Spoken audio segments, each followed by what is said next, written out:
কবিরকে শেষবারের মতো সতর্কবার্তা, শেষবারের মতন সতর্ক করল তৃণমূল নেতৃত্ব। তৃণমূল শৃঙ্খলা রক্ষা কমিটির এই সতর্কবার্তা এর আগে শোকজ করা হয়েছিল হুমায়ুন কবিরকে।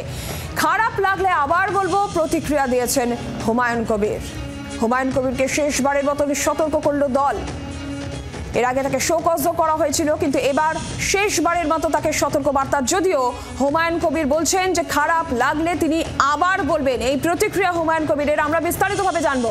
শ্রেয়সী গঙ্গোপাধ্যায় টেলিফোন লাইনে রয়েছেন প্রতিনিধি। শ্রেয়সী, শেষবারের মতন হুমায়ুন কবিরকে সতর্ক করা হলো দলের তরফে, কিন্তু তিনি বলছেন খারাপ লাগলে আবার বলবেন। গোটা বিষয়টা এই মুহূর্তে ঠিক কি জানা যাচ্ছে? দেখো, এর আগে মূলত দুবার হুমায়ুন কবিরকে শোকজ করেছিল দল এবং হুমায়ুন কবির তার উত্তর দিয়েছিলেন।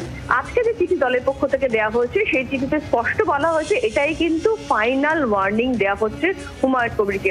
এক্ষেত্রে তিনি যে ধরনের বক্তব্য রাখছেন তার ফলে কিন্তু দলের যে ভাবমূর্তি সেই ভাবমূর্তি নষ্ট হচ্ছে এবং সেক্ষেত্রে বারবার এর আগেও তাকে সচেতন করা হয়েছে, কিন্তু তার সত্ত্বেও সেই অবস্থার কোনো পরিবর্তন ঘটেনি। ফলে এটাই কিন্তু তাকে ফাইনাল ওয়ার্নিং দেওয়া হলো, এমনটাই বলে কিন্তু এই চিঠি দেওয়া হয়েছে হুমায়ুন কবিরকে।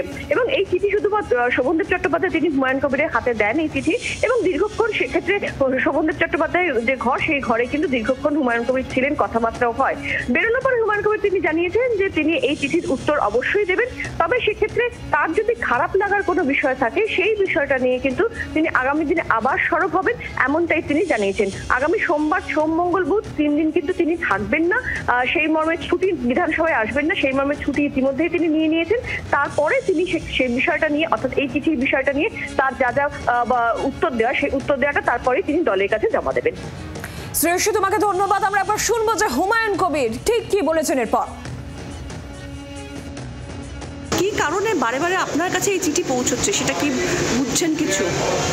কারণ একটাই, মিডিয়ায় আপনাদের কিছু প্রশ্ন থাকে, সেই প্রশ্ন অনেকে অ্যাভয়েড করে, আর আমি অ্যাভয়েড করি না।